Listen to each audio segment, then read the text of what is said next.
Hi everyone and welcome to Apprenticeish, where we talk all about apprentices, apprenticeships, kind of. It has been so long, honestly. Thinking about what video to start off with because, son, it has been a minute since I've been on this YouTube channel. The last exam season was very intense. I am learning very quickly that the further and deeper that I go into this program, the further and deeper that I go into this program, the more intense it becomes. I apologize, it's been such a long time, but I'm honestly so happy to be back. We are back with a Q3 review / going into Q4. Obviously, you'll probably see this like in October because I'm literally filming this in October. September just finished yesterday. I don't know why I'm playing. There are a few different video ideas that I have coming up, which I think would be of interest. I'm trying to like diversify the content so it's not like so vlog heavy, but then also I was like, I actually want to create like memories for myself. You know, this channel is for you guys. It's also for me because I like want to capture my memories in a way that's like creatively interesting and visually appealing. So I'm trying to find a balance between both of them. But I did kind of want to say that like maybe there will be a change in like the type of content that I put out there, the kind of content that I'll put out there, because obviously, as I say, like I do actually want to be building memories for myself as well and be as transparent as it's reasonable for me to be. I feel like I'm becoming a lawyer. Who is she? And my nails are still giving you exam season jump scare, but we move. So we'll just be reviewing how the last quarter has been. September, August, July, so those 3 months. Obviously I just had an exam. There were a lot of like life events that happened for me personally, which I will not be discussing in this video. But yeah, I would just say like life came at me fast, but also I feel like I've become a different woman as a result of it. So I can't even remember what happened in the last like quarterly review video. I think I just sat here and spoke about how hard this apprenticeship is, and I will insert like a clip or something from that video. Exasperated with how many times I'd heard like, oh, isn't the apprenticeship the easier route? Yeah, I was at the height of my frustration. I genuinely do not believe from the depths of my soul that everybody should be doing an apprenticeship. It's just not a good fit for everyone. Yeah, it was really hard. I can't lie. Like I am now like currently a new person. I don't even know how to describe, but I feel like I think different. I feel different. I'm honestly so much more peaceful. We bless the name of the Lord. I feel like even my capacity to do things has honestly been increased. So I just wanted to share that and say that the person who you saw in the last video isn't necessarily the same person in this video. And I love that for me, and I'm learning and I'm growing and I'm maturing as not only a woman, but also, you know, a friend, a sister, and I'm on my way to becoming a lawyer, which is very exciting. My degree apprenticeship is 6 years. I'm doing a sister apprenticeship, and time goes by like that. I'm currently in my 4th year. I'm like we're on our way out of year 4. We're on our way into year 5. The first 2 years of my apprenticeship was basically the pandemic, and I was like at home, nothing really exciting. But yeah, I just think from now on I do really want to be capturing more content. Anyway, yeah, ain't nobody care about that. Achievements and milestones. So just like I wouldn't say that there's any milestone or achievement that I've like hit in particular. I did say that I wanted to interact with you guys a lot more. I wanted to do more speaking engagements this year. I wanted to talk like schools and expose more people to degree apprenticeships. I can honestly say I'm not really quite sure how well I've got on with that, but I do think a lot, like just in the apprenticeship industry generally, not just degree apprenticeships but just apprenticeships and as a whole, I really think it's taken off by storm. And it might just be because the algorithm has picked up that anything I see to do with apprenticeships, I'm clicking on it, I'm about to read it. So maybe it's just more visual to me. But it does seem that apprenticeships, particularly degree apprenticeships, are being like spread around a lot more. I think my only concern with it being like spread via social media is that there's such a romantification or romanticization, I'm not quite sure which one is the correct term, but of degree apprenticeships. And you know, someone posted on LinkedIn and I thought it was a really good point, and I have been saying this for the longest but just not on camera.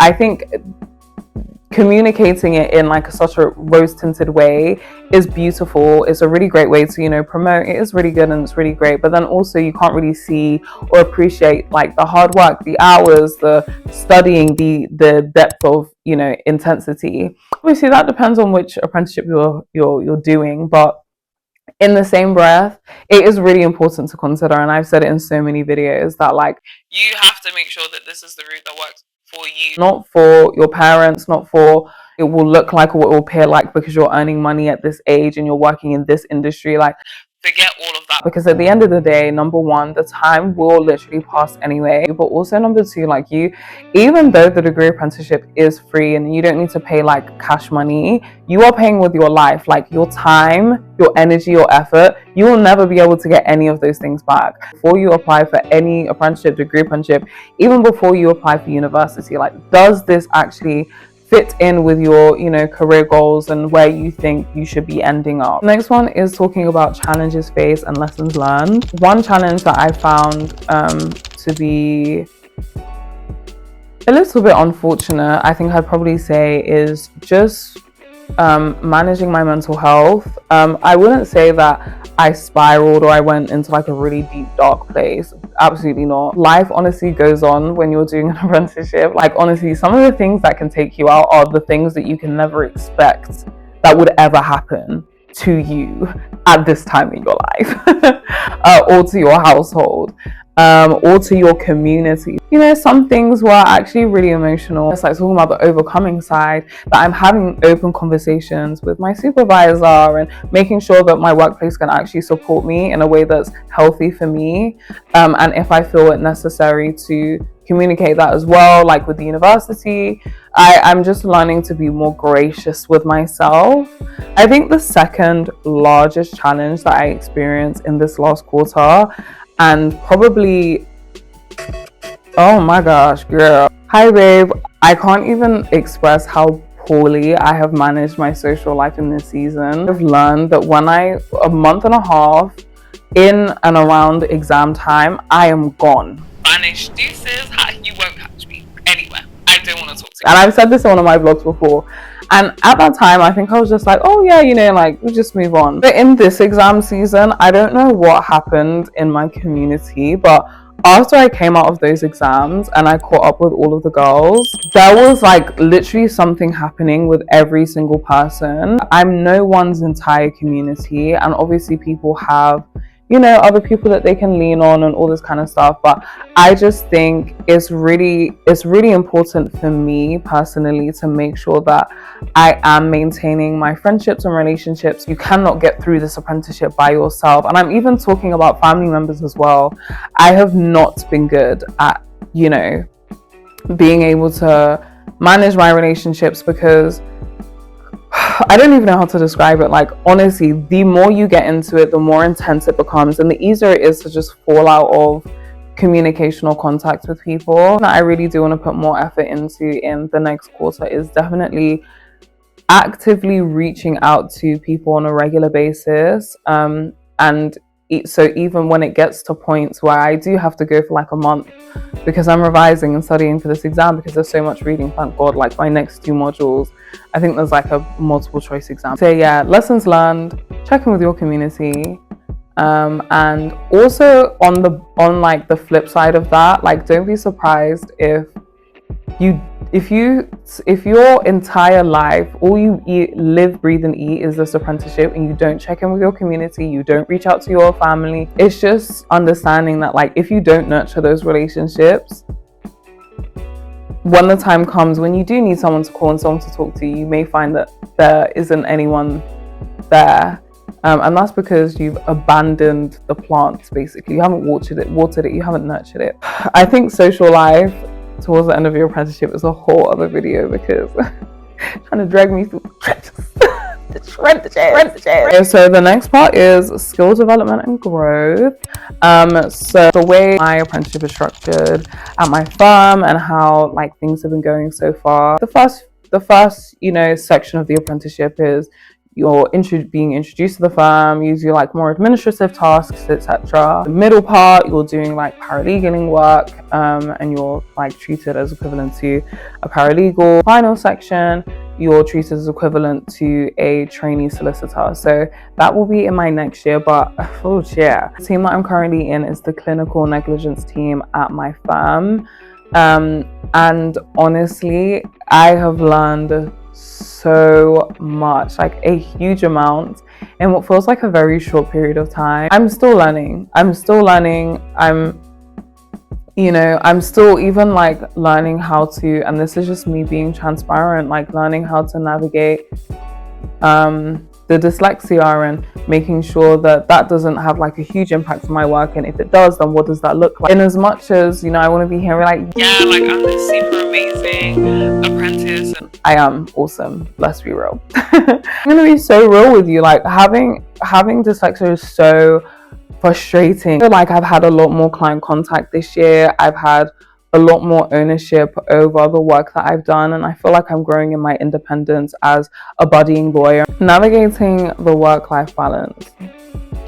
What balance? I'm kidding. I've done a very good job, I'd probably say, communicating to my community, like, team, I love you guys, but in this time I literally just cannot, like, please give me grace, show me grace. But then in the same breath, like, I do think just because there was so much happening like in my personal life, I think I could have managed work-life balance a bit better. Sometimes what I tend to do is when there's too much going on like outside of work, I'll just throw myself into work, which is not the appropriate response. And that's why I'm so grateful to have a community to bring me back to where I need to be. I think academics have been really intense, very intense. And obviously that's just because I had an exam.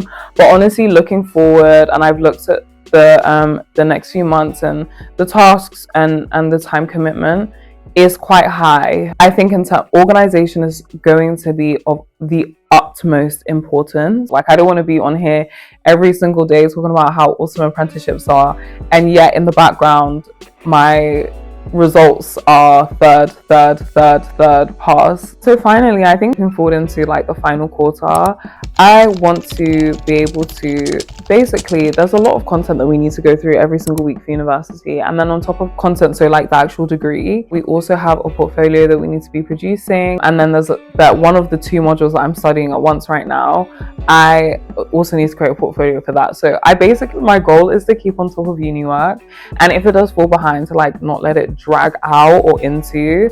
I also want to be able to continue posting on here twice a week. I want to not take like such a long hiatus, and I think there will be times for like breaks and stuff, but I want to take that as like minimally as possible. I want to show up better, and I don't think that I show up bad at all. I think just speaking up more and having more confidence to communicate my thoughts and opinions in a way that is beneficial to the situation. I said a lot of words just then, but I'm sure you guys snatched on.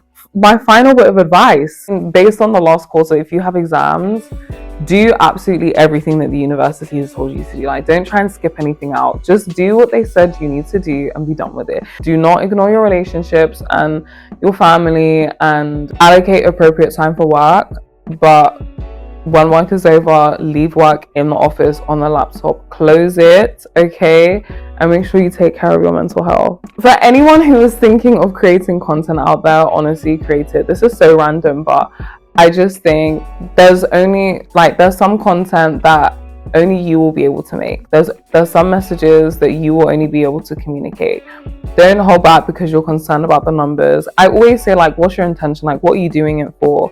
If only 30 people watch this video, if only 10 people watch this video, am I going to be like really annoyed or angry? Or am I just going to be like, I hope that those 10 or 12 people actually gleaned information from this video, because that's what I'm spending all of this time and effort doing, sharing. I've been talking for so long, maybe 30 minutes now. Oh gosh. I'm sending you all my love, and I will see you in the next video. Also, I'm going to be a lot more active on Instagram. and on, I don't know if I'll be more active on TikTok. Let's see. I'm sending you all my Instagram videos are actually really funny. I'm a hilarious babe. I think I'm moving away from the aesthetic content. It's so boring. I'm sending you all my love, and I will see you in the next video. Peace out.